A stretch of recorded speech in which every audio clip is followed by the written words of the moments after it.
14 سالوں سے مسلسل قرآن اور احادیث اور انبیاء اور ہماری زندگی سے جڑے ہوئے تمام مسائل پر آپ گفتگو کرتے چلے آئے ہیں.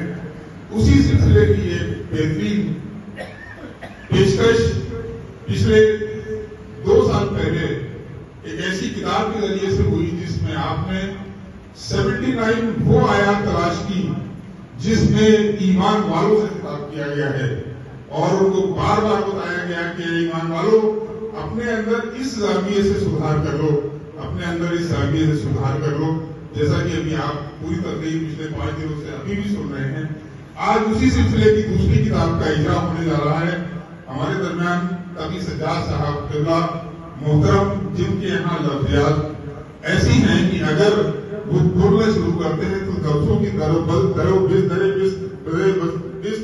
اس طرح سے بجتی چلی جاتی ہے کہ جیسے کسی نے چراغ روشن کر دیے ہیں. میں صرف ان کے لیے یہی کہوں گا کہ فرش میخانہ پہ چلتے چلے جاتے ہیں چراغ. یہ وہ شخصیت ہے جس کے لیے بالکل ہی ثابت آتا ہے کہ فرش میخانہ پہ چلتے چلے جاتے ہیں چراغ. جتنی ہے تیری آہستہ روی ہے ساتھی. انہوں نے جس طرح سے الفاظ کو سانا ہے، سمجھا ہے، نہیں سمجھا ہی نہیں بلکہ پی لیا ہے. ان کی خدمت میں میری گزارش ہے کہ وہ تشریف لائیں اور اس کتاب کے اجرا کے سلسلے میں اپنی گفتگو آپ حضرات کے سامنے پیش کرتے ہوئے کتاب کا اجرا فرمائیں. بسم اللہ. ایک ایک حرف تیرا ارض و سما پر بھاری، تیرا ہر اشفا دو عالم کی ادا پر بھاری، روشنائی تیری خون شہدا پر، جس میں عنصر ہے ابد کا وہ ہنر ہے تجھ میں، دولت عمر مسیحا ہو خضر ہے تجھ میں. تو خزف کو قمر و لال و گوہر دیتا ہے، شب لب تشنہ کو گل مانگے سحر دیتا ہے، باتِ تخیل کو لفظوں میں قدر دیتا ہے، روح کاغذ کے مسامات میں بھر دیتا ہے. جب تجھے معرض رفتار میں لے آتے ہیں کتنے بت ہیں کہ ترشتے ہی چلے جاتے. حضرات یہ تمام الفاظ تھے وہ اس حدیث کے مطابق تھے جو حدیث ہے مداد العلماء افضل من دماء الشہداء.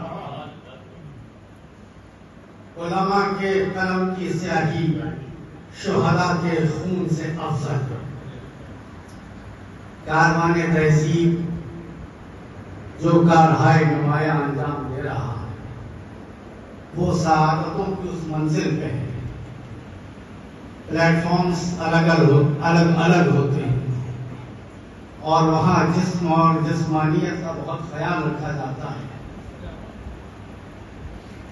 جسم کے لیے غذا فراہم کرنا آسان ہے مگر روح کے لیے بڑا غذا فراہم.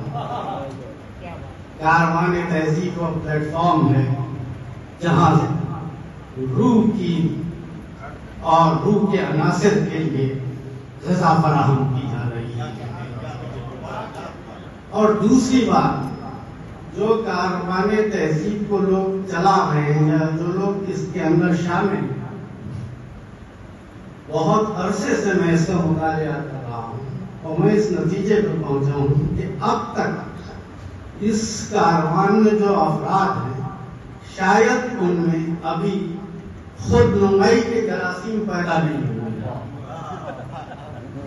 کسی بھی تنظیم کو یا کسی بھی ادارے کو تباہ کرنے کے لیے خود نمائی کے جراثیم جو ہیں وہ بہت گھاتک ثابت ہوتا ہے.